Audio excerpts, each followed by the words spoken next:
iRock3822 here, bringing you some free-for-all on Mission, and this gameplay was the bastard child of frustration and anger that I've been dealing with this game. Been hearing a lot of people complain, not complain, but just express their frustration with the game, and believe me, I've had my fair share, as I'm sure you have too. And I felt the best way to combat that would be to play a game type that isn't too, obviously not objective based, aside from killing, which is what I wasn't being able to do for a little while. And that's free-for-all, obviously. And I just figured I would try a setup that I don't normally use and see, just try my luck at it. It was either that or I just was going to kind of take a break, relax.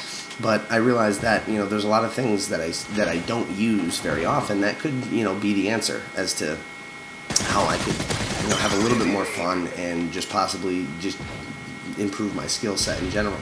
So using the PP90M1 with the silencer and rapid fire, my perks are Sleight of Hand Pro, Assassin Pro, and Dead Silence Pro, and I have the Specialist Strike package on, and those perks are basically the ones that I probably would have used normally, which goes with Steady Aim, Stalker, and Scavenger. Dead Silence and Assassin are just free-for-all essentials. I don't normally use them, and I don't exactly promote people to hide from the radar and all the time and lay prone and hard scope in the corner and stuff like that. But in a game type like free-for-all, you don't really have a choice. I mean, if you go on a little tear and you kill all 7 other guys 4 times and they know that you're in one particular section of the map, they're going to launch a UAV and they're going to come with their pitchforks and torches, and you're just done. So that's why I'm using that, and I normally don't. And Dead Silence, another essential, there's been a lot of YouTube videos lately about people expressing the importance of using a headset, and they're absolutely right. I actually invested in a headset not too long ago, and after a few weeks of just using them and getting used to the sounds of the map and so on and so forth, being able to hear other people's footsteps is basically like having a UAV up. It's just very helpful. And with not being able to hear your own, you can just decipher the difference, obviously.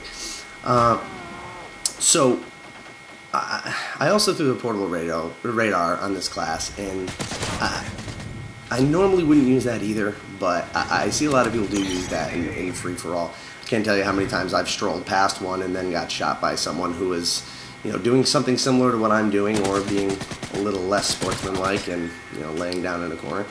And I just felt as if this setup, with obviously the optional change of Assassin if you choose not to use it, is a great class that you could really use to any game type, and matched with how I'm playing, how I'm particularly playing this. I mean, you could obviously play it however you want, but just the overall principle of what I'm doing is I have that portable radar down near like my flank or like at my back, and I'm kind of just running and weaving in and out of these buildings.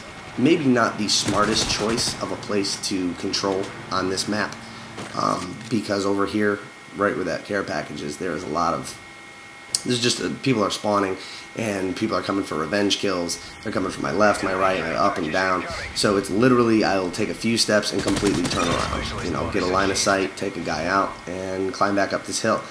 And it worked out pretty well. And this exact principle, I feel you can implement in most game types. It's very hard when you play TDM. Unfortunately, like the times that I play, I don't get a chance to really play with my friends, which, as most of you know, and if you don't, you play this game with 5 other friends, you will have 10 times more fun, and it will be that much easier to predict, and you can just use all of the skills you've developed to, their full potential.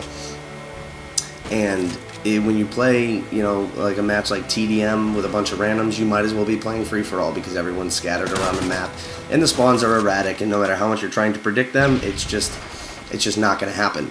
And I personally found that problem of rushing too much and getting shot in the back could be supplemented by using this portable radar.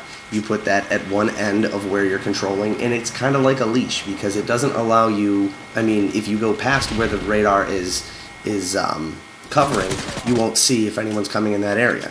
So it kind of binds you to that section of the map so that you can see what's going on. And that's what happened here.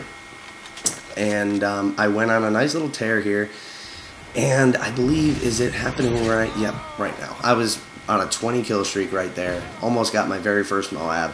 I know, I'm such a noob.